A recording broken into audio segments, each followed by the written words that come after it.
Familiarisation, la question de l'attachement. Blaise Pierre Humbert est psychologue spécialiste de la théorie de l'attachement. Il a dirigé une unité de recherche au service universitaire de psychiatrie de l'enfant et de l'adolescent et a enseigné à l'université de Lausanne en Suisse. L'adaptation, la familiarisation, la première rencontre, un espace-temps particulier qui appelle toute notre attention.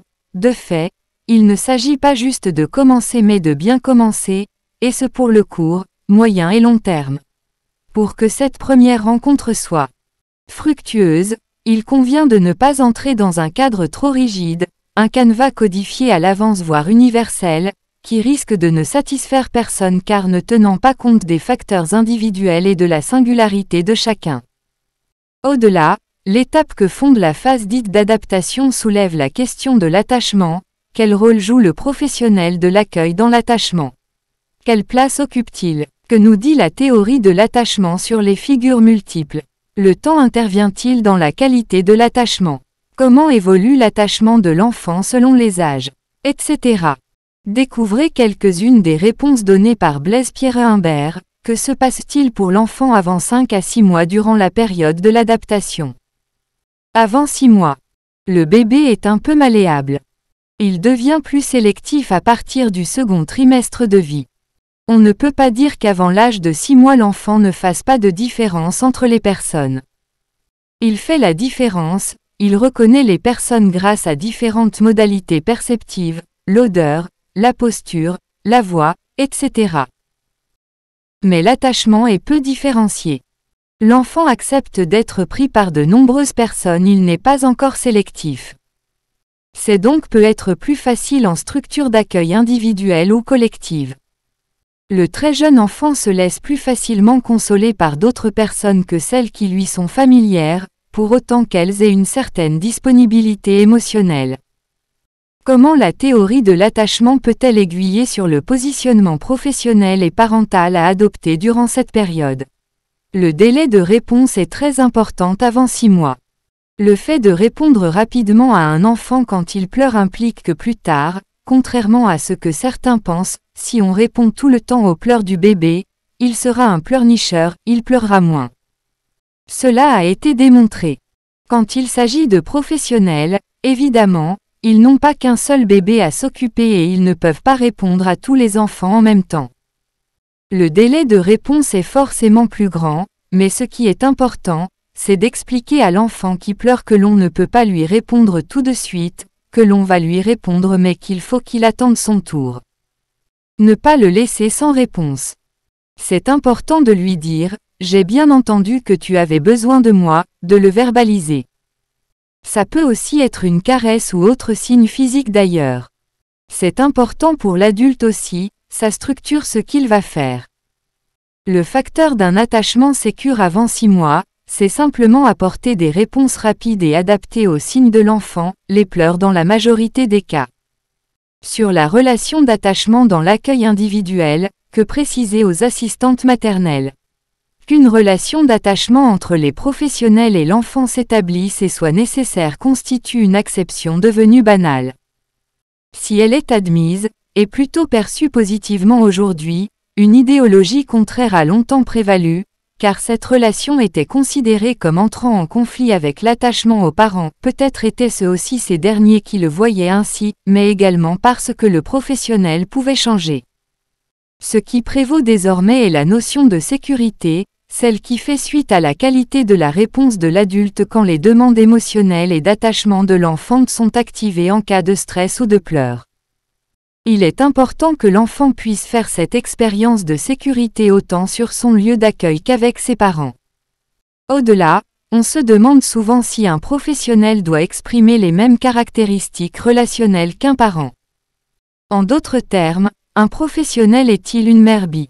Ma réponse est non et s'inscrit dans la pensée d'Amy Pickler, pédiatre hongroise, qui considère qu'un professionnel n'a pas à s'occuper d'un enfant comme le ferait son parent, mais préférentiellement être à l'écoute des besoins de l'enfant dans un mouvement d'intersubjectivité et d'accordage dans les jeux et les interactions et faire primer les besoins émotionnels et relationnels de l'enfant sur ceux de l'adulte. Pour autant, sur quoi se fonde cette différence entre un parent et un professionnel? Un parent à la charge d'un enfant, certains diraient le fardeau. Il éprouve une sorte d'immersion émotionnelle avec son enfant tandis qu'un professionnel se doit d'être dans le respect de l'autonomie de l'enfant, au niveau sensori-moteur, comme émotionnel. Il n'impose pas son désir de relation à l'enfant mais laisse ce dernier prendre l'initiative, à laquelle il se contente de répondre. Les bons professionnels sont dans l'écoute et la réponse, pas dans l'anticipation, tandis que le bon parent se situe dans une immersion émotionnelle. Si l'assistante maternelle est elle-même une potentielle figure d'attachement, cette place ne donne pas lieu à une compétition avec celle occupée par les parents. Dans l'attachement, les relations affectives s'additionnent et ne se soustraient pas. L'attachement porté par une assistante maternelle aux enfants accueillis peut être vécu comme une menace par ses propres enfants ou les autres membres de sa famille. Comment aborder ces difficultés? Pour la théorie de l'attachement, la qualité relationnelle prime sur le temps passé et ne dépend pas de la fréquence de la relation. La quantité ne dit rien de la qualité. Ainsi, le cas des enfants élevés en kibboutz en Israël, qui passaient la majeure partie de la semaine avec des donneurs de soins, ne voyaient leur famille que le week-end et dont la fréquence d'attachement sécure aux parents ne différait pas de celle d'autres enfants, illustre bien que la qualité de l'attachement avec les parents n'est pas altérée par la quantité de contacts. Autre point important, l'attachement est le fait du besoin de l'enfant et non pas de celui de l'adulte qui doit respecter sa demande sans l'assaillir de ses désirs et de ses représentations. Ce point rejoint les idées développées par Lotchi. Ce n'est ni à l'adulte ni aux professionnels de faire peser sur l'enfant leurs désirs, ce qui n'empêche pas de montrer et de manifester le plaisir à faire et à donner des soins. Si on peut attendre du parent qu'il manifeste une sorte d'immersion émotionnelle dans la relation avec son enfant, ce n'est pas forcément ce que l'on attend d'un professionnel. Le facteur de temps et de durée pendant lesquels se noue la relation d'attachement, joue-t-il dans la qualité de l'attachement? On pourrait le supposer tant cette assertion est effectivement intuitive, mais est-ce pour autant une réalité? Cette question résonne pour nombre de familles, qui confient majoritairement leur enfant en structure d'accueil. Elle revient à se demander si l'enfant va préférer la personne qui s'occupe de lui la plus grande partie de ses heures d'éveil, au détriment de ses parents. La réponse est négative. Le fait que l'enfant passe beaucoup de temps avec une professionnelle n'entache pas, ni n'altère la qualité de la relation d'attachement avec la mère ou le père. De nombreuses études scientifiques le montrent, comme par exemple la grande étude menée par l'Institut national de la santé, National Institute of Child Health and Human Development, aux États-Unis, et indique que même si ce temps passé avec une personne en particulier peut statiquement augmenter la qualité de la relation, il n'est pas déterminant.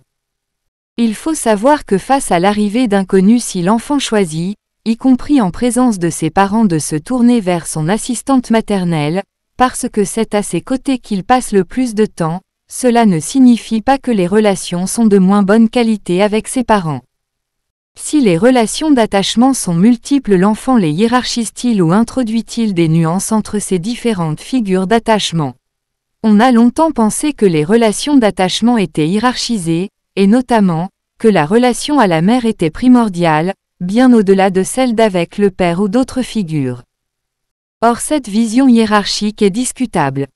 Car elle induit une idée quantitative, que les relations peuvent se quantifier alors que l'attachement est justement et surtout lié à la qualité.